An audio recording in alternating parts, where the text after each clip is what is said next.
আসসালামু আলাইকুম রহমতুল্লাহি ওয়া বারাকাতুহু। আশা করি সবাই ভালো আছেন। তো এই ভিডিওটা দেখে আমার মনে হচ্ছে যে ফানি ভিডিও বানানোর জন্য এরকম একটা শিক্ষামূলক ভিডিও দিছে, যেটা বাস্তবে এখন সংসদে কেউ বলতে পারেন এরকম কথা। সত্যি অসাধারণ, কথাগুলো শুনে মন প্রাণ সব জড়িয়ে গেছে। ভিডিওটা দেখবেন, আশা করি সবার ভালো লাগবে। এখন সংসদে প্রথম অধিবেশনে বক্তব্য পেশ করিবেন জনকল্যাণ পার্টি থেকে নির্বাচিত জনাব হারুন চাপ। মাননীয় সদস্য, আপনার সময় 2 মিনিট। ধন্যবাদ মাননীয় স্পিকার। মাননীয় স্পিকার, আমরা এক হতভাগা বাংলাদেশী, যে দেশের প্রধান কাজ হলো চুরি, ডাকাতি, ছিনতাই, খুন খারাপি এবং চাঁদাবাজি, যার কারণে আমাদের দেশ আজও উন্নয়নের ছোঁয়া পায়নি। মাননীয় স্পিকার, আপনি জানেন যে নেপালে নতুন সরকার গঠিত হওয়ার পর থেকে আগামী 5 বছরে তারা কিভাবে দেশকে ডেভেলপ করবে অলরেডি সেই লিস্ট তারা তৈরি করে ফেলেছে।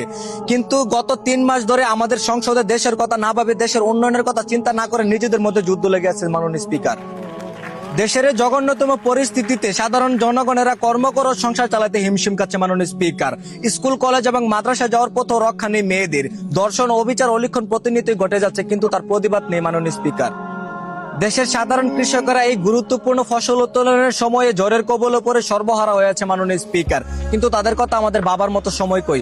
দেশের চট্টগ্রাম সহ উন্নতিশীল সিটিগুলোতে পাহাড় পরিমাণ পানি জমে বন্যা হয়ে আছে, সেই সিটি কর্পোরেশনের কর্মকর্তারা নিজের ট্যাগ ভরতে ব্যস্ত থাকে। মাননীয় স্পিকার, বর্তমান জেনারেশনে মাননীয় স্পিকার, সারা দেশের শিক্ষার্থীরা পড়াশোনা বাদ দিয়ে টিকটক এবং বিভিন্ন অ্যাপ সহ অনলাইনে তাদের 99% মনোযোগ দিয়ে পড়াশোনাকে এড়িয়ে যাচ্ছে। মাননীয় স্পিকার, প্রকৃতভাবে পরীক্ষা নিতে গেলেও শিক্ষামন্ত্রীকে নিয়ে হাসি ঠাট্টা করছে। তবে কি এটাই আমাদের স্মার্ট বাংলা গড়ার লক্ষণ? মাননীয় স্পিকার, এদেশের আইন এতটাই স্ট্রং যে গতকাল ছিনতাইকারীদের তদন্ত করতে গিয়ে পুলিশের শটগান ছিনতাই হয়ে যায়। মাননীয় স্পিকার, এদেশের আইন শৃঙ্খলা বাহিনীর কাছে ততগুলো অস্ত্র নেই যতগুলো অস্ত্র রয়েছে সন্ত্রাসীদের কাছে। মাননীয় স্পিকার, তবে মাননীয় স্পিকার, শেষ ভালো যার সব ভালো তার, পুরো দেশ ও জাতির নিরাপত্তায় কাজ করে আইন ব্যবস্থা। সুতরাং আইন যদি সঠিক ও ন্যায় পথে চলে তবেই দেশে শান্তি ফিরে আসতে পারে। ধন্যবাদ মাননীয় স্পিকার।